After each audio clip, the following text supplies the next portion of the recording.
በጣም እውነት ከመሰለ ህልም ድንገት ነቅተው ያውቃሉ? ሰማይ ላይ በረው ወይም በህይወት የሌለን ሰው በህልማችሁ አግኝታችሁ ታውቃላችሁ? ህልም ለሰው ልጆች እስካሁን ሙሉ በሙሉ ግልጽ ያልሆነና ዋና ምንጩ ያልተረጋገጠ የኛ የሰው ልጆች አንድ አካል ነው።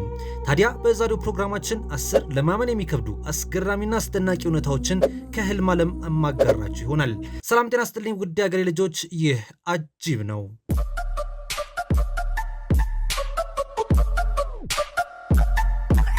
ወደ ፕሮግራማችን ከማለፋችን በፊት ለዚህ ቤተሰብ አዲስ ሆናችሁ ካላችሁ ቤተሰቡን ሰብስክራይብ በማድረግ በየሳምንቱ የሚቀርቡትን አስገራሚ፣ አስደናቂ እንዲሁም ለማመን የሚከብዱ እውነታዎችን እንዲሁም መረጃዎችን ከዓለም ዙሪያ እንድትከታተሉ ጋብዛለሁ። አንደኛ፣ ሁሌ ሌሊት ያልማሉ። ዘመናዊ ሳይንስ እንደሚለው ከሆነ የሰው ልጆች በእያንዳንዱ ሌሊት ህልም ያያሉ፣ ነገር ግን አያስታውሱትም። ይህ የሆነበት ምክንያት በሌሊቱ ክፍል ህልም ካዩ በኋላ ስለማይነቁ ነው ይላል። ይህ ማለት ህልም አላይም የሚሉ ሰዎች ሁሉ ህልሙን እያዩ ድንገት ቢነቁ ህልማቸውን ሊያስታውሱ ይችላሉ ማለት ነው። ሳይንቲስቶች ይህንን ለማረጋገጥ የአይንና የአእምሮ እንቅስቃሴን በመጠቀም ለረጅም ጊዜ በላቦራቶሪ ውስጥ ምርምር ማድረጋቸው ይነገራል። ታዲያ የሰው ልጆች ሁሉ አስታወሱትም አላስታወሱትም በየቀኑ ሲተኙ ህልም ያያሉ ማለት ነው። ሁለተኛ፣ አእምሯችን በእንቅልፍ ወቅት የበለጠ ንቁ ነው። ይህ ደግሞ ጭራሽ ግሩም ነው። አእምሯችን ንቁ ከሆነበት ሰዓት ይልቅ በእንቅልፍ ወቅት የበለጠ ፈጣንና አክቲቭ ነው። በእንቅልፍ ወቅት REM ወይም ራፒድ አይ ሙቭመንት የምንለው ወቅት አለ። ይህ አይናችን ፈጣን የሆነ እንቅስቃሴ የሚያደርግበት ወቅት ሲሆን ስሜታችንንና እይታችንን የሚቆጣጠረው የአእምሮ ክፍል እንደ ርችት የሚፈነጠቅበት ሰዓት ነው። በተቃራኒው ደግሞ ለአመክንዮና ለውሳኔ የምንጠቀመው የአእምሯችን ክፍል መድረኩን ለቆ ዞር የሚልበት ሰዓት ነው። ለዚህም ነው በምናስታውሰው ህልም ውስጥ ስሜትና እይታ አይሎ በምክንያታዊነት ህልሙ መሆኑን ተረድተን ማቋረጥ የሚከብደን። ታዲያ እውነት ያልሆነውና ከአይናችን ያልመነጨው እይታና ስሜት አይሎ በጥሩም ሆነ በመጥፎ መንገድ አእምሯችን ዓለሙን ያያል። ሶስተኛ፣ ህልም ችግር ይፈታል። ፈረንጆች ስሊፕ ኦን ኢት የሚሉት አባባል አላቸው።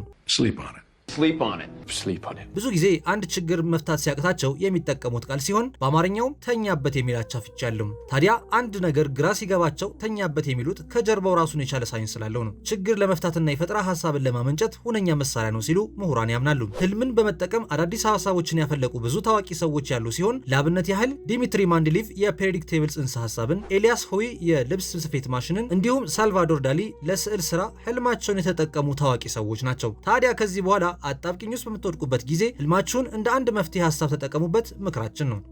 አራተኛ፣ ህልም ውስጥ ማንበብ አይቻልም። እኛ የሰው ልጆች በህልም ዓለም ውስጥ የማይቻሉና የማይመስሉ ብዙ ነገሮችን ብናይና ማድረግ ብንችልም በህልም ውስጥ ግን ማንበብም ሆነ ቁጥር መቁጠር አንችልም። አብዛኛው ሰው ህልም ውስጥ ጽሑፍ ደብዘዝ ብሎ የሚታዩ ሲሆን ምክንያቱ ደግሞ ለማንበብ የሚረዳን የአእምሮ ክፍላችን በእንቅልፍ ሰዓት አክቲቭ ስለማይሆን ነው። በህልም ውስጥ የሚታዩ ጽሑፎች ወይ ደብዛዛ ናቸው አሊያም ትርጉም የለሽ ምልክቶች ይበዙታል። አምስተኛ፣ እንስሳቶችም ህልም ያያሉ።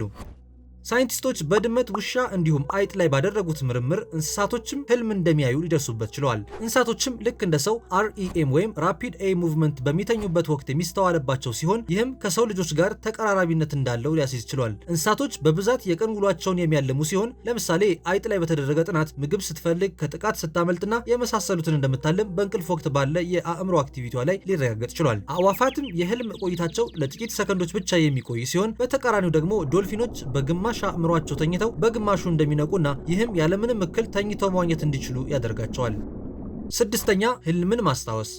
በተደረጉ ጥናቶች መሰረት እኛ የሰው ልጆች አብዛኛውን የህልማችንን ክፍል እንደምንረሳው ይነገራል። እንዲሁም 90% የሚሆነው የህልማችን ክፍል ከእንቅልፍ ከነቃን በ10 ደቂቃ ውስጥ ይረሳል። አንድ ሰው በጥልቅ እንቅልፍ ውስጥ ህልም እያየ ድንገት ቢነቃም ከ80 እስከ 90% ህልሙን የማስታወስ እድልን ያገኛል። ያም የሚሆነው እዛው በተጋደመበት ለማስታወስ ከሞከረ ብቻ ነው። አንዳንዴ ህልምን ማስታወስ ከእድሜ ጋር የሚያያዝ ሲሆን እድሜ በጨመረ ቁጥር ህልምን የማስታወስ ብቃት አብሮ እየወረደ ይመጣል። ሌላው ደግሞ አንድ ሰው ከእንቅልፉ ሲነቃ በተፈጥሯዊ መንገድ ቀስ ብሎ ከተነሳ ህልሙን የማስታወስ እድሉ ከፍ ይላል። ድንገት በሰው ወይም በአላርም ከተነሳ እንዲሁ የማስታወስ እድሉ ዝቅ ይላል ማለት ነው።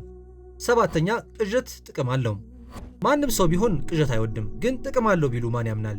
ቅዠት በተለምዶ ከጭንቀት፣ ከስጋት እንዲሁም ከመጥፎ ገጠመኞች የተነሳ የሚያጋጥም ሲሆን ይህም የአእምሮ አስቸጋሪ ስሜቶችን የሚያሰላስልበት ዘዴ ነው። ሳይንቲስቶች እንደሚገልጹት ከሆነም ቅዠት የአእምሮ ስፖርት ይሉታል። ፍርሃትና ድንጋጤን እንዴት መቋቋም እንዳለበት የሚማርበት አንዱ መንገድም ጭምር ነው። በዚህ ዙሪያ ጥናታቸውን ያደረጉ አካላት እንደሚሉት ከሆነም ቅዠት በእውነታው ዓለም ላሉ ስጋቶችና ችግሮች አንቂ ደወል እንደሆነም ጭምር ይገልጻሉ።